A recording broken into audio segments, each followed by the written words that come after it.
My name is Kip Knudson. I was the Circumnavigators Foundation grantee in 1987 from Georgetown University. And my topic of study was refugee protection. Visited countries that had acceded to the UN Convention on Refugees, and was my purpose to be on the ground was to see how they lived up to the protection promises in that convention. So in my circumnavigation, I started in Norway, and then went down to Switzerland and followed that with a trip to Sudan, had a transit in Kuwait, and then ended up in Thailand. In Thailand, I went over to Hong Kong, and then traveled north to the southern part of People's Republic of China, and went back to Hong Kong and flew to Costa Rica for my final country of study, and then back home to Washington, D.C. So a very major life-changing event. There were two, really. The first was the Rotary Exchange Program. It's a high school program. The Rotary Club in the town I grew up in, Minnesota, they sent graduated seniors abroad, and I was chosen to go live in Norway for a year. I have Norwegian heritage, so I was very interested in going to Norway to find out where the Vikings went. It was such an amazing experience. I broke all the Rotary rules, and I matriculated at the University of Oslo and stayed another year, and then transferred into Georgetown University after 1 year of successful university education in Norway. And then as a transfer student, was only at Georgetown for a year and a couple of months when I found out about the opportunity to apply for the Circumnavigator Scholarship. Yeah, it was probably culture shock in both directions. I had during the Rotary program, I graduated high school, and the high school system in Norway is a little bit of a high stakes test type process where you study for the entire year, and then you're given one final exam, and that's pass fail for your high school degree. The university system was exactly the same. They'd give you a reading list, and there were lectures you could attend, but they were purely optional. Nobody was taking roll call. And then at the end of the year, you took a massive written exam, and it was a pass-fail. And things were different, obviously, in the United States. Your attendance was part of your grade. There were checks on your progress throughout the year. I think the Norwegian study helped me out with U.S. education, because if you didn't prepare yourself all throughout the year, you were going to be in big trouble. So in the United States, I found myself just being a little more prepared, probably for the final exams at Georgetown. The interesting part about this interview process is it's caused me to have to go back and think hard about various experiences. Some I have just extremely crystal clear memories, and others, like how did I find out about the opportunity to apply for this grant? I have no recollection. I probably saw it on a board, on a cork board. This was old-fashioned, no emails, so you had to read things on various bulletin boards. It might have been in a highlighted item from the dean's list. I can't honestly remember. I went into the dean's office from time to time, so I must have seen some sort of an announcement. But I was very excited, immediately got right on top of it. One of my best friends, also a transfer student to Georgetown, was a man from Cambodia, and he and his mother had escaped the Pol Pot's killing fields in Cambodia and ended up in a refugee camp in Thailand, and he was the inspiration for my project topic.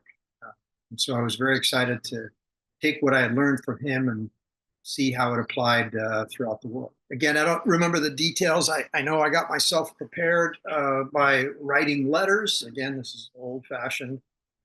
Even sending a few telegrams to the various countries I was visiting, trying to find at least one person in the country that would be aware of the study project and might volunteer to help once I arrived on the ground. Compared to what I see from scholars today, I was woefully unprepared and had to do a lot of on-the-spot planning and changing of plans. But that was a little bit product of the times. There wasn't instantaneous communication around the world. So I had myself prepared with a little micro cassette tape recorder, which I took on the trip. And I've got about 30 of those little micro cassettes stored away somewhere. One of these days I'll have to get them out and see if there's anything interesting on them. A couple of notepads, a camera with film, which I bought a lead bag to make sure that all these various scanners and X-ray machines I was going to go throughout the world didn't destroy my visual record of the trip as well. First stop, an easy stop. That's obviously I ended up staying with one of the host families that had graciously let me stay with them during my year at university. And then I visited with a couple of refugee education programs in Norway. Actually, when I was a Rotary exchange student, I attended a refugee Norwegian for beginners class. So I sat in a room with Ugandans and probably an Ethiopian or two. I don't even remember specifically the locations of all the various people, but I sat in that class with all of them and learned my first words of Norwegian that way. So kind of back to that experience. I never really spent any time in my previous time in Norway on the topic of refugees. So these were all new people I was interviewing, and it wasn't terribly profound. Norway at the time had not accepted very many refugees. Still to this day has not accepted very many refugees relative to the population and to the wealth. But at any rate, they did have a program. It was extremely robust. When a person was given refugee status, they could access every social program that Norwegians accessed: healthcare, education, language programs, cultural programs, very robust for the few that could experience. Those were all conducted in Norwegian. I was still very, very fluent, and even on subject matter expertise, subject matter topics, I could contain or could hold a decent conversation. So that was, again, the easiest part of the trip was the time in Norway. Knew where I was, knew how to get around, had no language barrier talking to people, and it was a good, easy start to the circumnavigation. The funny thing about Norwegians is that the vast majority of them, certainly anyone born after the World War II, are all pretty much native English speakers. I mean, they're fluent, absolutely fluent. So every time I meet a Norwegian, and it's easy to tell because I can hear them chattering, and I try to introduce myself and strike up a conversation in Norwegian, they immediately convert to English. So it's been very hard to maintain my language skills. But I can read the language still, and language production is always harder, but I'm sure I could get back to it if I had to. So the next stop was Geneva, and that is the headquarters for the United Nations High Commissioner for Refugees. Oddly enough, that was the hardest place to get meetings. There were refugee programs that I visited in Geneva and got to talk to several refugees outside of some of the education programs. But as far as a font of information coming out of UNHCR, didn't yield the results I was hoping for. I did meet a few and then use those meetings to try to prep the field for the countries I was going to visit next. I think I probably got the most benefit in Khartoum, Sudan, because the person in charge, the UN person in charge in Khartoum, did host me and help me. And so that was probably a direct result of my contacts in Geneva. Geneva was surprisingly a hard place to travel for me because it was so expensive. The food was extremely expensive. The hostel was even expensive. Getting around was expensive. And, on these scholarship grants, you had to stay within your budget. And the vast majority got spent on airline tickets anyway. So fortunately for me, a woman started asking me questions about my trip. I don't remember where or how, but she very graciously invited me into her home for the remainder of my stay in Switzerland. On a weekend, she took me out to her family farm with the rest of her family, her kids and her grandkids. So what had started out as an extremely limited and fairly poor existence in Geneva turned out to be a wildly deep and enriching experience with that family. So the hospitality extended during this trip was just amazing. Very beautiful. relatively reserved people, a lot like Norwegians, except for the woman who started asking me questions. They're not generally striking up conversations with you on the street, but they also, in the refugee world, would accept, relatively as a percentage of population, an extremely limited number of refugees. But once the refugees were in the country, they were, again, had full access to all of the benefits that Swiss residents also enjoyed. I mean, the refugees were living on the, like they do everywhere, I think, in the world. They were living on the outside of the society. I got to experience a very intimate and nice family experience with this beautiful farm out in the countryside, and this woman had a very nice apartment, downtown Geneva. Refugees were living in fairly basic apartment buildings and probably didn't get a chance to travel out into the countryside the way I did. So it's not a great position oftentimes when you have to leave your home as a refugee, but that was my experience. Next was Sudan, and that's when the real immersion started. The real culture shock began. Expensive prices yielded to hardly any cost at all, but nothing to buy, and overwhelming heat, certainly 100 degrees every day. And if you got in the sun, a person like me is going to first perspire and then soon after that expire. So tremendous experience. I mean, otherworldly for me. I'd never been to any place in the third world. Sudan was then, still is today, one of the poorest countries in the world, and dusty, obviously tremendous history. Khartoum is it's at the intersection of the Blue and the White Nile. So it's always been sort of at the center of African and world history. The British were colonial rulers for hundreds of years, but none of the wealth and the experience accrued to the current, at that time, situation. It was, I think, the country was loosely a democracy, but definitely the power center was with the military, and it remains today. What I was not fully aware of when I was in Khartoum was the tremendous amount of conflict between southern Sudan, which is now its own independent country, and the Arab-ruled northern Sudan. Saw Black and Arabs, obviously, all throughout my trip, but there was not open hostility and conflict like there is today. But it was the beginning. 3 years after I left Khartoum, the hotel I stayed at was blown up by one of the factions in the civil war. So I guess I squeezed in this trip just before all of the toil and trouble in Sudan. No, I didn't have. I mean, I tried to make my way around Khartoum and see some of the more recent history. We're talking colonial periods.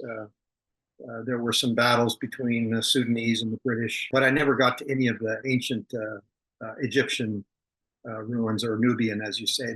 I don't think they were that far away. I just don't know if I knew. At that time, I hadn't done enough prep, perhaps, to be able to take a side trip to that.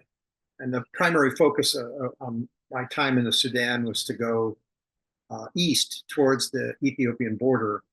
And I ended up spending, I think, over half of my time in that little regional center, Gadara. So no, I didn't get to see some of the ancient relics, which would have been fascinating. But at the time, Ethiopia was still one big country. It hadn't separated into the various regions that are there now, Eritrea and Tigray and core Ethiopia. So, but the beginnings of that conflict were already underway, and that's one of the causes of the massive refugee exodus to Sudan.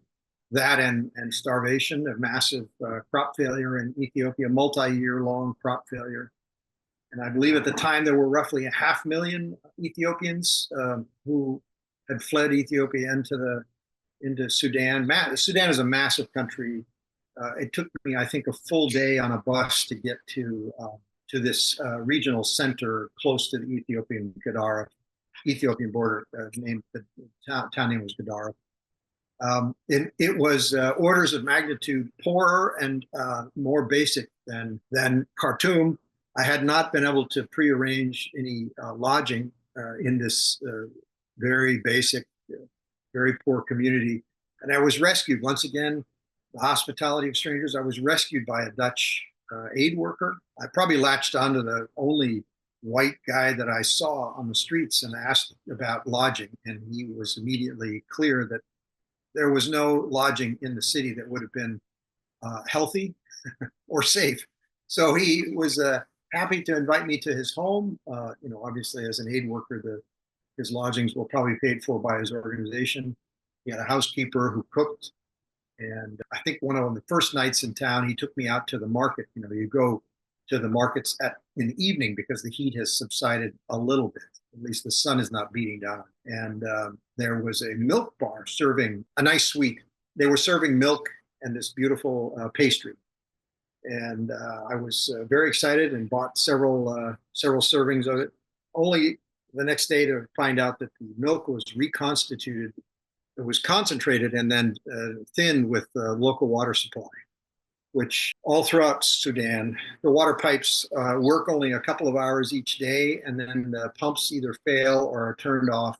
So all of the sewage and everything that's in the vicinity of the water pipes flows back into the clean water pipes, and then they turn back on and they pump all of the refuse back into your cup or my milk. Anyway, I had the worst gastrointestinal affliction of my entire life while I was in Gadara. And again, thanks to this Dutch aid worker and his housekeeper, I had a place to recover. And boy, if I had been in tough lodgings somewhere in the village, that would have been a miserable experience. It was bad enough. I had the pills to take to try to calm things down and proceeded on, but I do not remember contacting my coordinator. My overwhelming impression about the entire time in the Sudan is that I couldn't understand how anything could ever grow. Even though you were in this massive river delta or river valley from the Nile, you got 10 feet out of the river and it was just dust.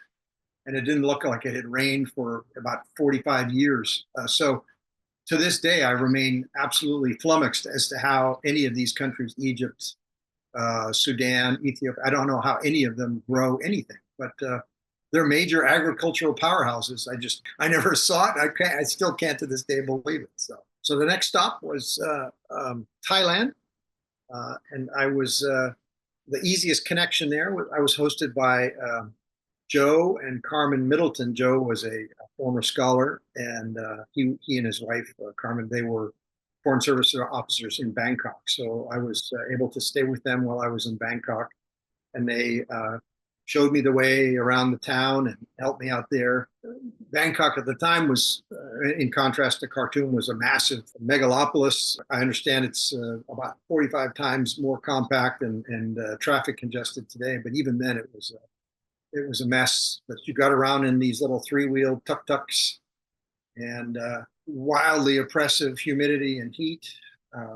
But got to meet with some of the aid organizations based in Bangkok. And then again, my focus of that trip was to try to get closer to the Cambodian border where there were still refugee camps, probably the very same one that my friend at Georgetown had stayed in, right across the border from Cambodia, right inside the Thai border. Because of security concerns, I couldn't visit the camps themselves. I think Cambodia at the time was controlled mostly by the Vietnamese army, but there was active shelling going on into the camp. I assume the camp probably housed some guerrilla operations. So I was not encouraged to get inside the camp and be subject to the shelling. So I stayed outside. There was a community just outside the camp. And again, got to see some of the aid workers, aid organizations, and some refugees that were, in that village as well. Next trip was Hong Kong. The Hong Kong hosted Vietnamese refugees. Boat people came, they went everywhere. This was still the era of the boat people from Vietnam. After the war ended and the communist rule was sort of imposed upon the South, people had to escape the South or the North, and the only way they could really do it, overland wasn't a great option, but they got into small fishing vessels on the various rivers and ports of Vietnam and got out into the open seas and tried to make it to the nearest port of refuge. And has occurred in Cuba and other, Dominican Republic. The same thing in Vietnam. The mortality rate was overwhelming because a lot of these little fishing vessels were not seaworthy or couldn't handle, bad weather on the open ocean. So, but the ones who made it, some made it to Hong Kong, and they were housed in a refugee camp on the perimeter of the international airport. I got to go to that camp. It was relative to what I experienced in Kowloon and Hong Kong itself. It was relatively open, uh, low density, 3, 4 story type buildings with trees and shade. So it was still a very minimal um, accommodations for these people, but relative to the 10 square feet that I got to stay in while I was in Hong Kong, it seemed really nice. Shaded, little winds blowing through, and jets landing on the other side. I don't have strong recollections. I normally would have gone back to my notes and acknowledgments in my paper to find out some of the organizations I visited with, but they tended to be in every country. They tended to be the organizations working on education. They were the most open and willing to discuss and talk about uh, their services and their work. And again, they were the hosts for me in that camp, and because it was so small, and there were so that was the only camp I'm aware of in Hong Kong. I was able to spend a couple of days on rest and relaxation, and went to some beaches outside on some of the outside islands of Hong Kong. So it was a good chance to rest up. And again, unbelievably oppressive heat and humidity in Hong Kong. So you work for 3 or 4 hours and you felt really tired. Bangkok might have been horizontal spread and sprawl. Hong Kong is vertical spread and sprawl. Today it's 5 times as dense as it was when I was there. The little lodging that I was able to find in Hong Kong, or Kowloon, I guess technically, I think was the 30th floor, and it was a tiny little room, no exterior windows, just a light shaft. I mean, I'm in a little study here. It was probably a third of the size of this study at the time, and the bathrooms were shared accommodations with the family that leased out the room. Um, yeah, very dense, and everybody was working hard. They were selling or trading or doing whatever. You get down to the street level, and it's just unbelievable capitalism underway.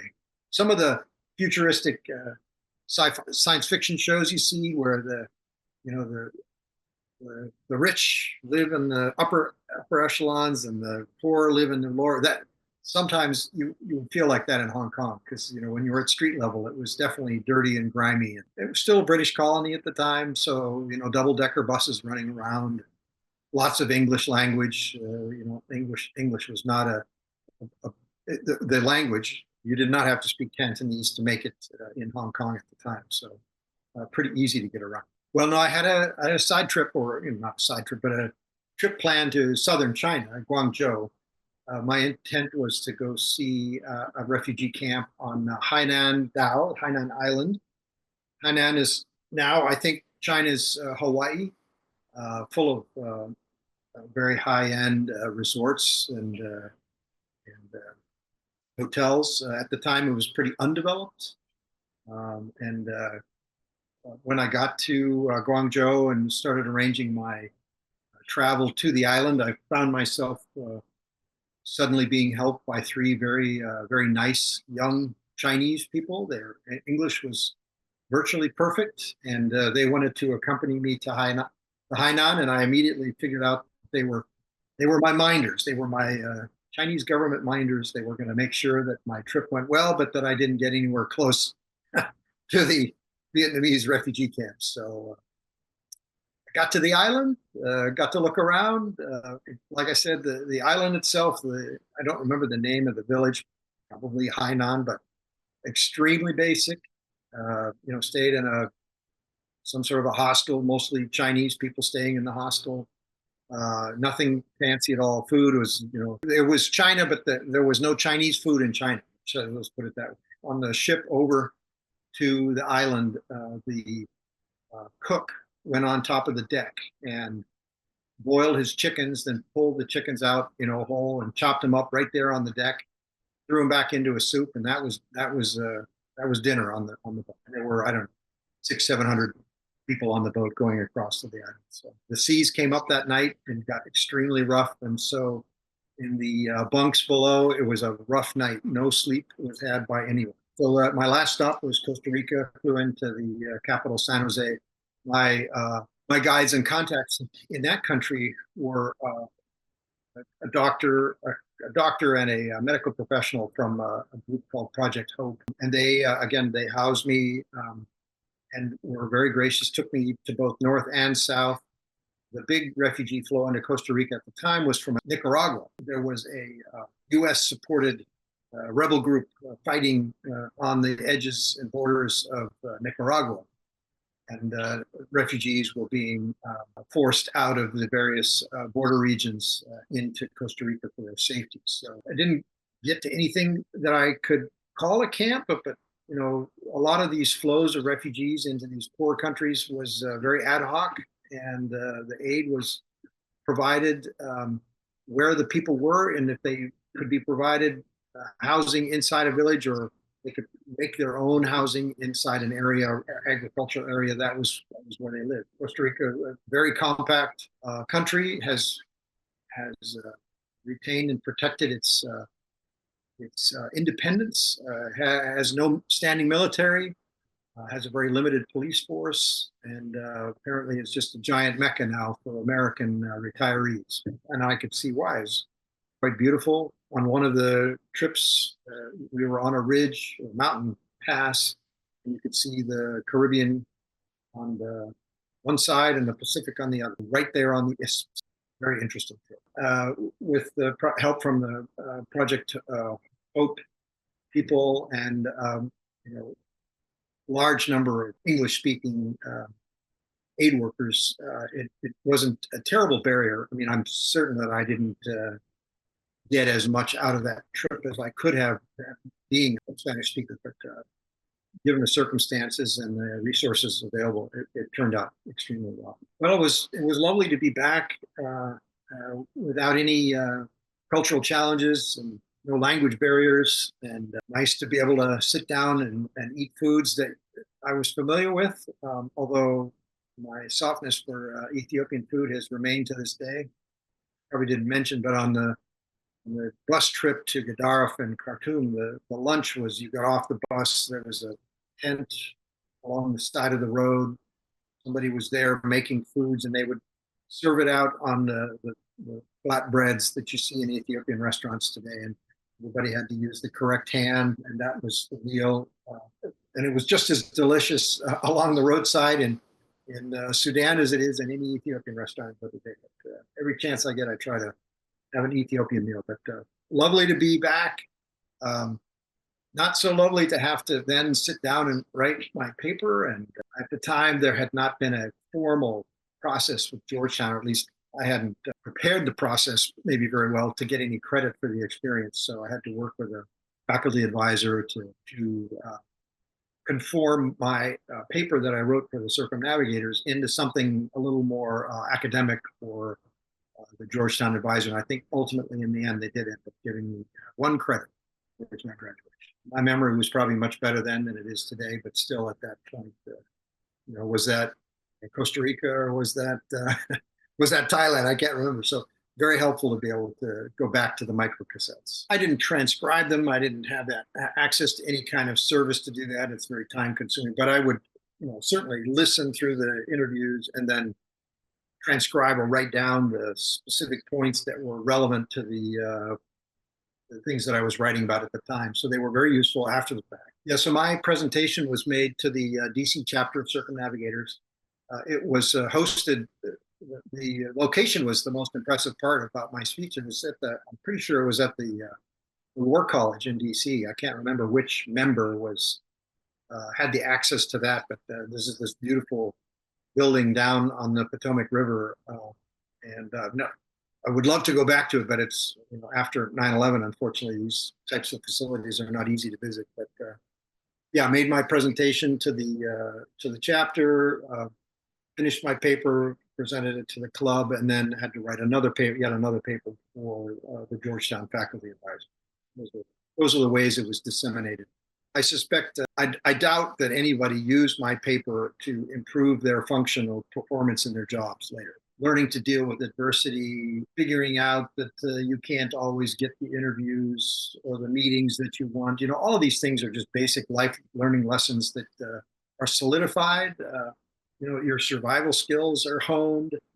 Um, it might have made me a bigger risk taker because I survived that. I can do just about anything now. I learned that you can always be more prepared. I can always be more prepared than I am. I probably still am by the seat of the pants person. Make things up as you go and try to improve your lot. Don't plan too much. Try to make yourself open for experiences that present themselves. The number one thing was the hospitality extended to me in every country, literally every country, and the beautiful people that helped and visited and shared. I've always tried to use that lesson and pay that hospitality forward. When I graduated Georgetown, I was hoping to join the U.S. Foreign Service, but I took the entrance exam, the written exam, and failed the English portion of the exam twice. So I had to find alternative employment in the meantime while I was continuing to apply and try to pass this entrance exam. I ended up doing temporary work at the World Bank, and then I went and worked for a language program co-located with Johns Hopkins University, and then finally ended up with a group that exchanged young political leaders from around the world. And so these were all international related. I mean, I had studied, my degree was in international relations, but certainly my interest in continuing to travel and have these cultural contacts was bolstered by the circumnavigation. So after the circumnavigation, I was a poor working guy and really struggled initially to even make my dues to the Circumnavigators Club. I probably lapsed for maybe a decade, but my wife and I had eventually moved to Alaska. And you would think, well, that's so far away, how would I ever remain involved? But we would take advantage and come down to the lower 48 every once in a while to attend one of the annual meetings for circumnavigators. We came down and saw Cronkite, who was one of the Magellan winners at one year. We came down to New York City and enjoyed that. So just by staying engaged with the club and reading the newsletter, I was continuing to see that the scholarship program was continuing, and every once in a while I'd see a name and a study topic. Sadly, I was never contacted, even while I was at Georgetown, by the next applicant. That's probably a missed opportunity for a lot of students, is to always try to dig back into the network of other scholars and see what tips and tricks they have. I think the kids maybe are getting better about that, and I think some of the scholars have made a very solid effort to try to reach out to people applying for the grant. But eventually, we moved back to DC, and I became active in the DC chapter and was asked to participate in the interview process for the scholarship. And so I've been doing that for the past probably 8 or 9 years. And again, it's a lot of fun to see the interview process, and especially to see how tremendously organized and prepared the young people are applying for the scholarship are. It's really astounding. But Americans tend to be rather insular. We don't learn second languages all that well. We don't use them once we've learned them.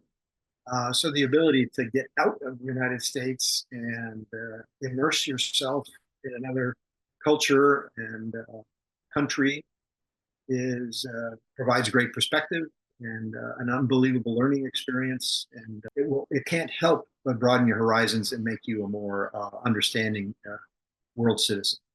First and foremost, apply. Don't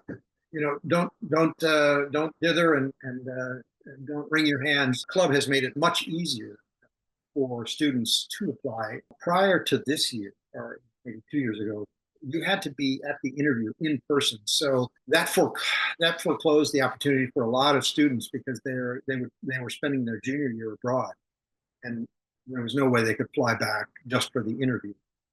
Now we're allowing or offering the interviews to be held virtually via Zoom. And so all the study abroad students, we've conducted interviews from China, from Spain. So all of those study abroad students, now they don't have to worry about missing this opportunity, and the number of applicants has gone up. But I would tell students who had heard about it that it's an unmatched opportunity. They will rue the day they didn't apply. How about that? Well, I would let them know about my lack of preparation and how that could have led to more struggle perhaps than was necessary. But most of the young people that I see accepting the award or being granted the award, there are, especially because of the communication opportunities, they are way more plugged in to the countries that they're going to and the program that they're going to be studying, and they've already got 4 or 5 contacts in each town that they're visiting. They've lined up housing. So probably my advice to them is don't overprogram yourself so much that you can't take advantage of things that come up spontaneously on the way.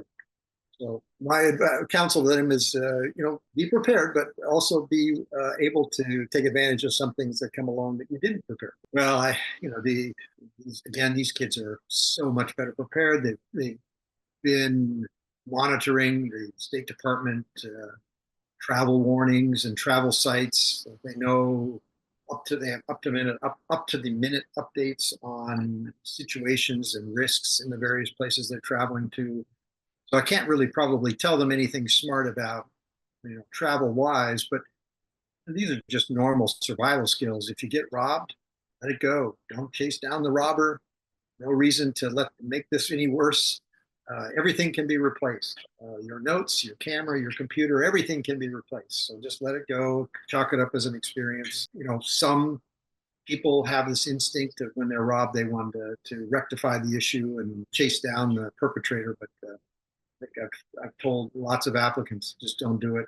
I also tell them that this independent travel is phenomenal, but it's independent. So you're on your own, and you're in extremely different places. You're experiencing culture shock and jet lag, and you're going to get extremely lonely and homesick at certain points of the trip. And just be prepared for it, and don't wallow, but just understand that it's going to happen, and it's not unusual. Well, don't dither. Just get it done. Get the paper done for the club first, because the Georgetown process and the paper that they are writing for their professors is going to be much more involved and much more rigorous. But so get the paper done that the club has asked for. Obviously, they're all going to make their presentation to the club. It's a lot of fun. I hope they get to bring guests and family. Well, it's an unparalleled opportunity. I mean, I've never heard of another program like it. I mean, certainly there are lots of opportunities to live abroad, study abroad.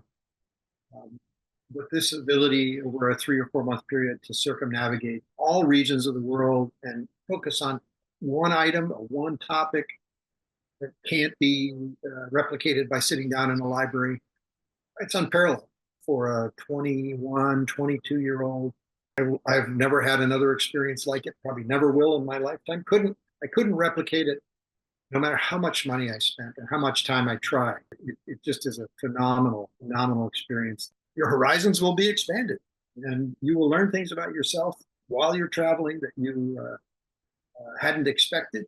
And I think you're going to grow exponentially during this 3 months, and you will forever, through the rest of your life, be able to look back on that experience and have the confidence that I could do that, and I can do that in so many other ways with even a lot less work. So I think it prepares people. It makes all future challenges easily surmountable. Well, I think I think every grantee experiences what I did, which was just the unbelievable hospitality and kindness of strangers.